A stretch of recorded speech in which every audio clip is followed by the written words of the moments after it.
आप सभी को जय मसीह की। द बाइबल पोर्शन में आपका स्वागत है। हमारा आज का वचन है उत्पत्ति की पुस्तक 3 अध्याय वचन 14 से 24।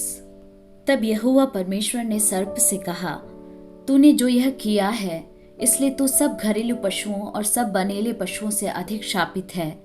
तू पेट के बल चला करेगा और जीवन भर मिट्टी चाटता रहेगा। और मैं तेरे और इस स्त्री के बीच में और तेरे वंश और इसके वंश के बीच में बैर उत्पन्न करूंगा। वह तेरे सिर को कुचल डालेगा और तू उसकी एड़ी को डसेगा। फिर स्त्री से उसने कहा, मैं तेरी पीड़ा और तेरे गर्भवती होने के दुख को बहुत बढ़ाऊंगा। तू पीड़ित होकर बालक उत्पन्न करेगी और तेरी लालसा तेरे पति की ओर होगी और वह तुझ पर प्रभुता करेगा। और आदम से उसने कहा, तूने जो अपनी पत्नी की बात सुनी और जिस वृक्ष के फल के विषय मैंने तुझे आज्ञा दी थी कि तू उसे न खाना, उसको तूने खाया है, इसलिए भूमि तेरे कारण शापित है। तू उसकी उपज जीवन भर दुख के साथ खाया करेगा और वह तेरे लिए कांटे और ऊंट कटारे उगाएगी।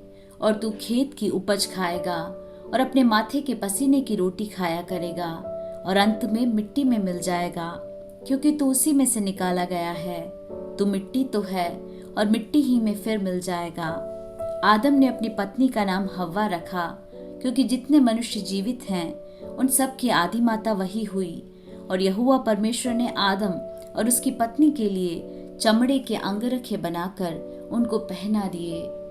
फिर यहोवा परमेश्वर ने कहा, मनुष्य भले बुरे का ज्ञान पाकर हम में से एक के समान हो गया है, इसलिए अब ऐसा न हो कि वह हाथ बढ़ाकर जीवन के वृक्ष का फल भी तोड़ के खा ले और सदा जीवित रहे।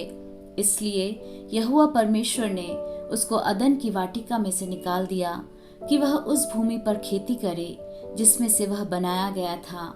इसलिए आदम को उसने निकाल दिया और जीवन के वृक्ष के मार्ग का पहरा देने के लिए अदन की वाटिका के पूर्व की ओर करूबों को और चारों ओर घूमने वाली ज्वालामय तलवार को भी नियुक्त कर दिया।